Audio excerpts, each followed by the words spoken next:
Hello guys, আসসালামু আলাইকুম। Welcome back to my new another video. So guys, আজকে আমি দেখাবো গাড়ির কোন বাতি কোন কার্যকর। যেরকম গাইস, বেশি সময় নষ্ট করবো না, আমি আপনি দেখানো শুরু করি। এই যে এই কোনার বাতিটা দেখতে পাচ্ছেন, এই যে ওটা হলো আপনার সিট বেল্ট না পরা থাকলে অথবা সিট বেল্ট জায়গা মতো না ঢুকানো হলে সো আপনার এই বাতিটা জ্বলে থাকবে সিগন্যাল। আর নিচে যে বাতিটা দেখতে পাচ্ছেন গাইস, এটা হলো গাড়ির ডোর, যে কোনো একটা দরজা খোলা আছে। ওকে, সো এটাই আমার পাশটা মনে হয় সম্ভবত খোলা আছে। সো লাগিয়ে দিলাম, দেখছেন গাড়ি অফ হয়ে গেল। আর এই যে বাতিটা দেখতে পাচ্ছেন গাইস, এই যে মাঝখানের মিডলের বাতিটা, এটা হচ্ছে গাইস আপনার হ্যান্ড ব্রেকের বাতি। এই হ্যান্ড ব্রেকের বাতি হলো এটা দেওয়ার সাথে সাথেই এই যে হ্যান্ড ব্রেক বাতি অফ হয়ে গেল। ওকে, আবার হ্যান্ড ব্রেকটা দিব, সো এই যে আবার অন হয়ে গেল। আর এটা হলো গাইস আপনার ব্যাটারি বাতি। সো এখন তো গাড়ি স্টার্ট না, যেহেতু এই কারণে ব্যাটারি বাতিটা জ্বলে রয়েছে। আর এটা হলো গাইস ইঞ্জিন চেক বাতি।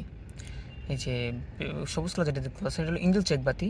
এটা গাড়ির মধ্যে যে টুকিটাকি কোনো সমস্যা থাকলে এই বাতিটা ফুটে থাকবে, যেরকম এই যে জ্বলে রয়েছে বাতিটা এরকম জ্বলে থাকবে। সো এই গাড়িতে কিছু সমস্যা আছে, এই সমস্যার সমাধান করবো। সো এই গাড়ির বাতিটা জ্বলে রয়েছে এই কারণে। আর এটা হলো গাইস মোবিল চেক বাতি। যেরকম ধরেন আপনার যে কোনো একটা ক্র্যাম শেপের অথবা কোনো সেন্সরের সমস্যা হয়েছে, এই কারণে এই বাতিটা জ্বলে রয়েছে গাইস। আর এই নিচের বাতি দেখতে পাচ্ছেন গাইস, এটা হলো মিনিমাম, মানে যেটাকে বলে আপনার হিট। গাড়িটা সময় হিট হয়ে যায়, ওই সময় বাতিটা জ্বলে, ওই সময় বাতিটা লাল হয়ে যায় আর কি গাইস। সো এই গাড়িটা এখন তো মানে অত হিট হয় নাই, মানে হিটিং প্রবলেম আছে, এটার হিটিং সমস্যা আছে। সো এই কারণে এটা বাতিটা জ্বলে রয়েছে। সো এই সমস্যাটা সলভ করতে হবে, দেখবো। আর গাইস, এখানে যেগুলো দেখতে পাচ্ছেন এগুলো সবাই বোঝেন। এইগুলো হলো আপনার অনেকে আছে স্পিড, আবার অনেকগুলো আপনার রেস। সো এটা তেলও কম আছে, দেখছেন আপ ডাউন করতেছে বারবার। সো এটা তেলের সিগন্যাল, তেল কম আছে। এই গাইস আরও অনেক সব বাতি আসে গাড়িতে, যেরকম ধরেন আরও ইঞ্জিন ফুল চেক বা যে সময় এই যে এই বাতি দেখতে পাচ্ছেন না গাইস, এই বাম পাশে যে ডাইন পাশে যে কোনার বাতিটা নীল কালার, এই বাতির সময় লাল হবে। সো আপনার ওই সময় বুঝতে হবে ইঞ্জিনের কোনো সিরিয়াস প্রবলেম আছে। ওকে, সিরিয়াস প্রবলেম আছে, ইমিডিয়েট এটা ট্রিটমেন্ট করতে হবে। না হলে আপনার যে কোনো সময় আপনার যদি রাস্তায় কোনো হাইওয়েতে অথবা কোনো রাস্তায় বের হন, তো আপনি ফেসে যেতে পারেন।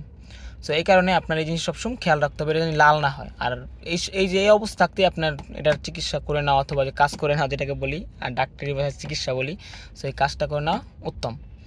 তো এতটুকুই। আসসালামু আলাইকুম, ভালো থাকবেন। আমার চ্যানেলটাকে সাবস্ক্রাইব করবেন অ্যান্ড কমেন্টে জানাবেন আর কী কী জানতে চান।